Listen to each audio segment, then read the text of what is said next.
All right, YouTube. Once again, it's Kennard Vernon Stewart here for the podcast. Great weekend of college football. Go ahead and share this video to some of your other Auburn and SEC fans. Like the video, comment, and more importantly, subscribe to Vernon Speaks Sports Auburn. And as always, it's great to be an Auburn Tiger, War Eagle. Got a few takeaways from the Auburn versus Vanderbilt game. I thought it was a well-played football game by Auburn, considering what had transpired offensively up to this point. Even with the Mississippi State game, had a lot of success with the one quarterback system. For all intents and purposes, I think that part of the offense is probably all but done. Now, don't get me wrong. I think there could be some situational opportunities still for Robbie Ashford, because you can't, I just don't think you can discount having such a dynamic athlete on the sidelines and not utilize his abilities in some form or fashion. But as far as the quarterback position and the quarterback being in command and those types of things, I think you got to roll with Peyton Thorne at this point. Peyton Thorne has shown, or has been given, the best opportunity to have some success. He's also shown that he can get the ball to his playmakers. The only problem is, and here's one takeaway from the Vanderbilt game, is the receivers have to catch the ball. You talk about 5 or 6 of his incompletions were just drop passes, wide open for a touchdown. Auburn had an opportunity to blow this game clear out of the water with those big plays. Even Jay Fair missed one. Fairweather missed one. A long touchdown that could have been made, missed one there. So Auburn has to do a better job of throwing, not necessarily throwing the football, but getting that completion so that they won't rely on what I think is takeaway number 2. I just don't think. Got 2 SEC teams left with Arkansas and Alabama. I just don't think you can rely on 4 big plays to be your claim to fame in winning football games in those 2 games. I think you got to piece together some content in between with those lack of mispat. You got to catch those balls. You got to continue those drives, because Arkansas and Alabama, they see what's going on. They see the trend with Auburn. And this is a new trend with Auburn, is living and or dying off of either creating a big play or not. Auburn has to cash in on the plays in between. Auburn gets a big one for about 10 or 15 yards running the football, but then it's stalemate at the line of scrimmage. Auburn has to pencil that in with 5 or 6 yards of carry. Those 5 or 6 yard carries, those, intermediate passes that are actually completed, those dig routes, those boundary routes that are actually completed, and not making those mistakes, and giving Auburn the opportunity to really have some content, really have some meat in between those big plays. Because if you can get some substance in between those big plays, you talk about a totally different football game against Vanderbilt. You talk about, instead of 31-15, you're probably talking about in upwards of 50 points.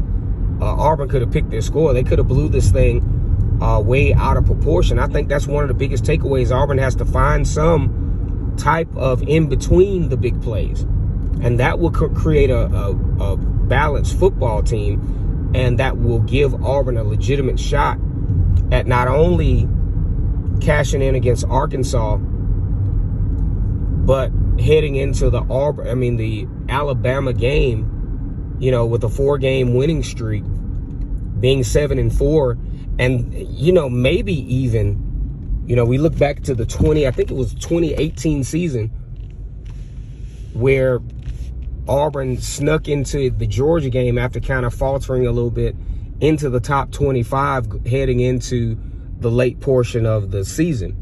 And I think it will be phenomenal for Hugh Freeze to be able to pull this off, and would definitely be a really nice sell for the recruits. Because I bet you the recruits were on the sideline or at home or watching the game and like, damn, I would have made that catch. I see what Hugh Freeze is talking about. You know, getting guys, these guys are open. You just got to catch the football.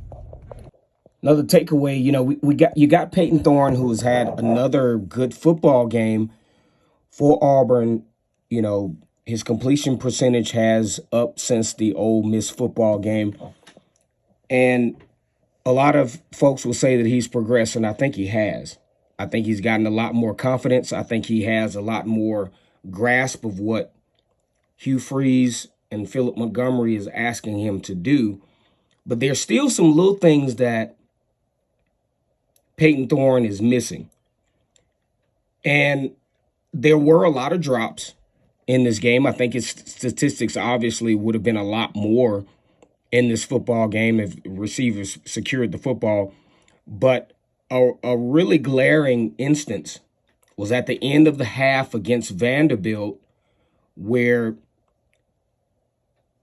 Peyton Thorne decides to throw the corner route to Jay Fair. Completion, good pass, good catch. I think it was a very low percentage pass in that circumstance, because if you look at the visual that I'm going to show you, you have Shane Hooks on a out route where they were confusing the secondary, and I think it was a very nicely designed pass route concept. He was wide open.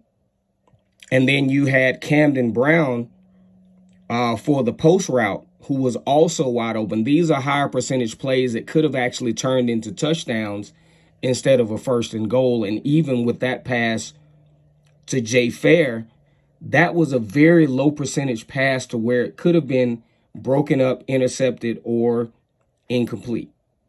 I think Peyton Thorne has to, and see, the thing is, when you look at Peyton Thorne's eyes on this pass concept, he was locked in on Jay Fair. He has to open his eyes to where he can see Shane Hook coming on those routes. He could see Camden Brown literally begging for the ball wide open in the end zone.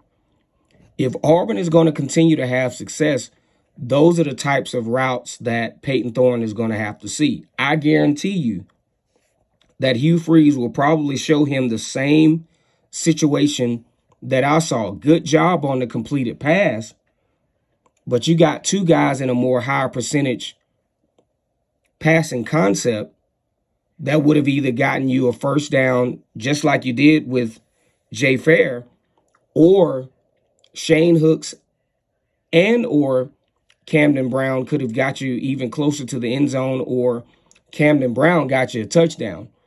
So those are the things we point out the improvement. Yes, there has been some improvement.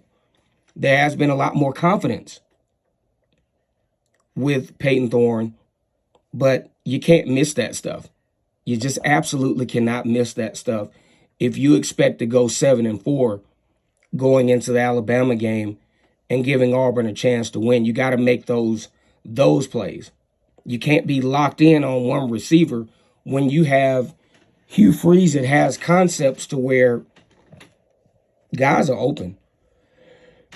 Multiple guys are open, and that's what some of the fan base has been complaining about, are these missed opportunities for Auburn. Jerquez Hunter continues to be a threat, but, you know, they're going to key in. These teams down the stretch, Arkansas and Alabama, are going to key in on those types of realities, and they have the athleticism to do that.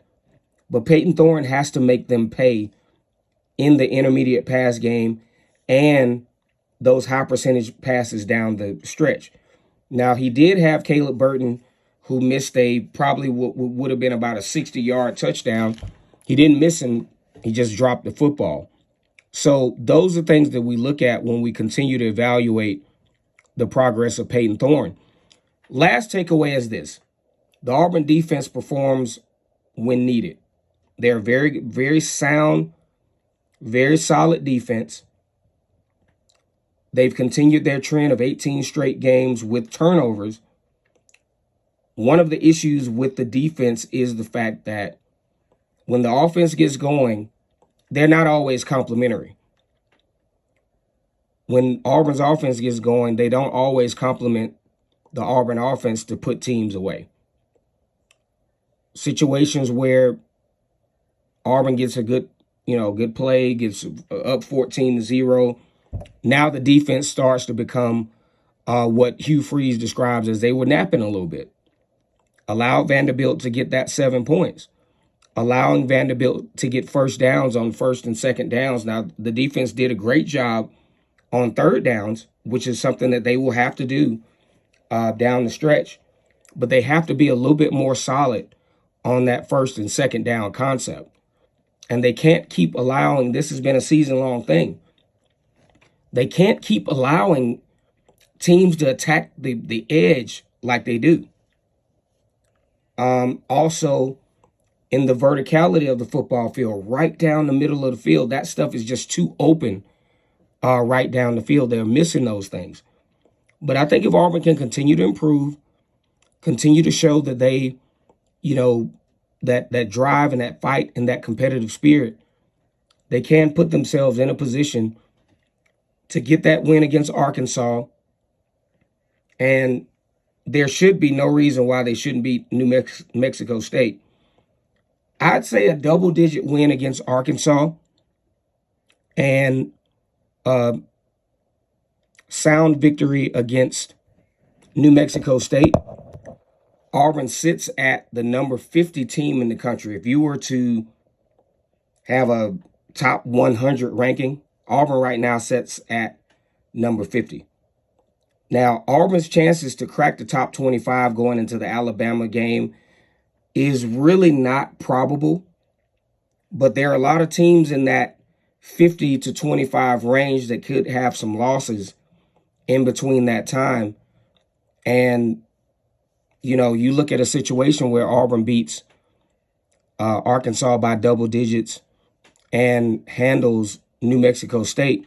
There's a lot that can happen in the next couple of weeks to where Auburn can maybe crack the top 25 and go into the Alabama game as a ranked team, which I think will be great for the headlines, great for time placement as far as, television time. But we'll have to wait and see. But that was my takeaway from Auburn versus Vanderbilt. Go ahead and like this video, comment, and subscribe to Vernon Speaks Sports Auburn. And as always, it's great to be an Auburn Tiger, War Eagle.